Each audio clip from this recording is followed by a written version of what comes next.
Assalamualaikum warahmatullahi wabarakatuh dan selamat pagi anak-anak semua. Salam sehat, salam semangat untuk kita semua. Jadi hari ini adalah hari pertama kalian masuk ke kelas kimia dengan ibu. Jadi perkenalkan, ibu adalah guru kimia kalian untuk kurang lebih 1 tahun ke depan. Dan nama ibu adalah Ibu Anita.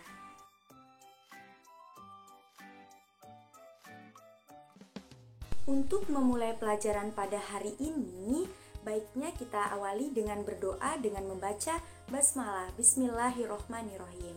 Sebelum belajar, ibu harap kalian bisa menyiapkan alat tulis dan buku terlebih dahulu ya.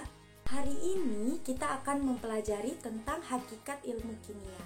Sebelum kita mulai pelajaran hari ini, baiknya kalian harus mengetahui apa sebenarnya tujuan kita belajar pada hari ini. Tujuan pembelajaran pada hari ini adalah kalian diharapkan mampu untuk mengetahui pengertian hakikat ilmu kimia dalam kehidupan sehari-hari. Jika mendengar kata kimia, apa yang terlintas di benak kalian? Wah, ternyata masih banyak ya yang menganggap dan menduga bahwa kimia itu adalah sesuatu yang beracun dan bom. Padahal kimia tidak hanya tentang itu ya anak-anak. Supaya kalian makin cinta dengan kimia, silahkan simak penjelasan ibu dengan baik. Seluruh aktivitas yang kita lakukan setiap harinya tidak lepas loh dari ilmu kimia, seperti bernapas, meminum susu di pagi hari, mengkonsumsi obat ketika kita sedang sakit, kemudian mencuci tangan menggunakan sabun, dan masih banyak yang lainnya.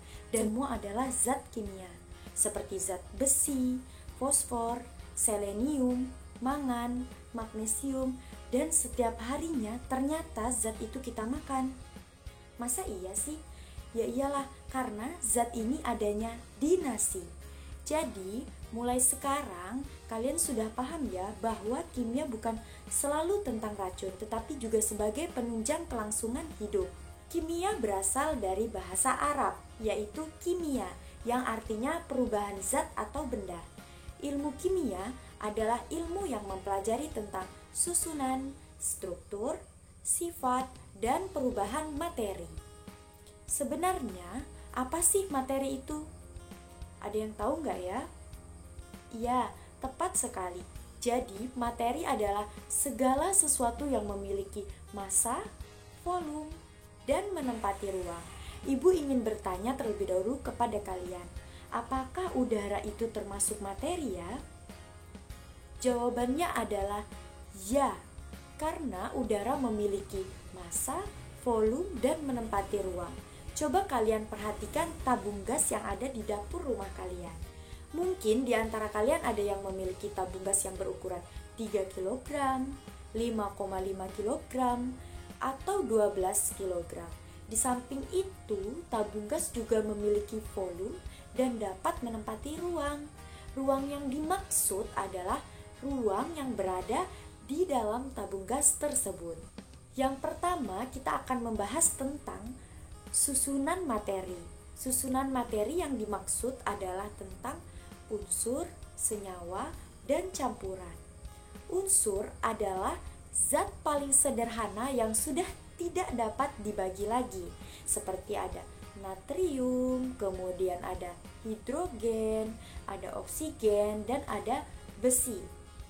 Senyawa adalah zat yang terbentuk dari gabungan beberapa unsur dengan perbandingan tertentu.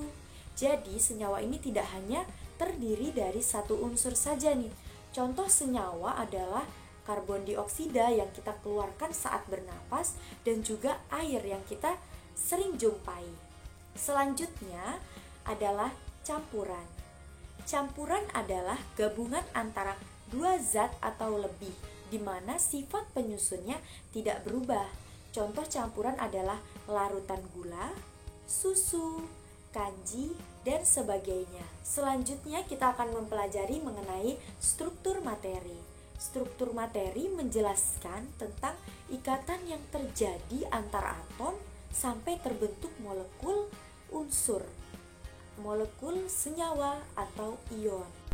Contoh dari molekul unsur adalah gas oksigen dan gas nitrogen yang terdiri dari dua unsur yang sama.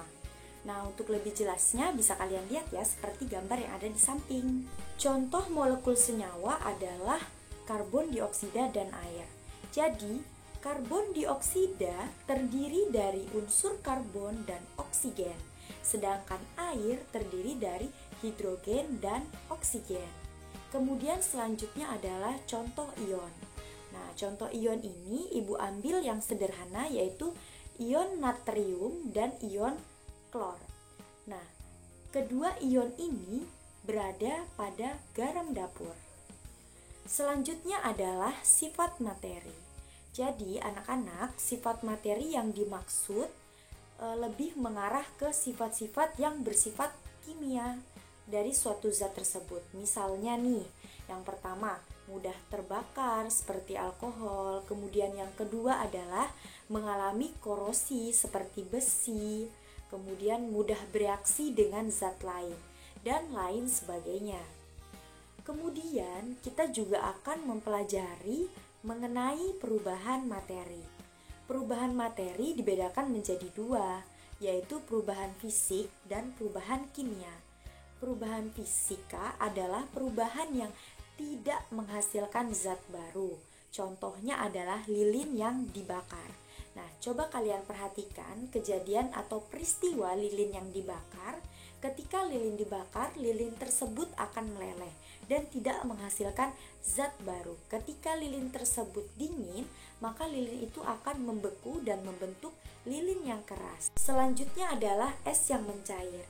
Jadi, ketika kita membuat es batu itu terbuat dari air.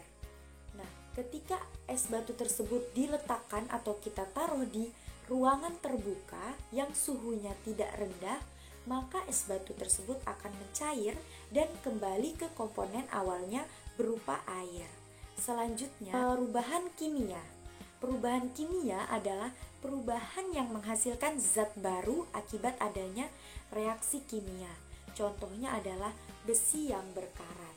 Kalian tentu pernah kan melihat pagar-pagar yang terbuat dari besi kemudian berkarat. Nah, di situ terjadi proses atau reaksi kimia sehingga terbentuknya atau terjadinya proses perkaratan. Oke, baik anak-anak, sampai di sini apakah ada pertanyaan? Jika ada pertanyaan, silahkan kalian tanyakan pada kolom komentar yang ada di bawah ini ya. Dan untuk mengetahui pemahaman kalian pada materi hakikat ilmu kimia, silahkan kalian kerjakan soal berikut dan silahkan kalian kumpulkan scan lembar jawaban kalian melalui Google Classroom yang telah tersedia.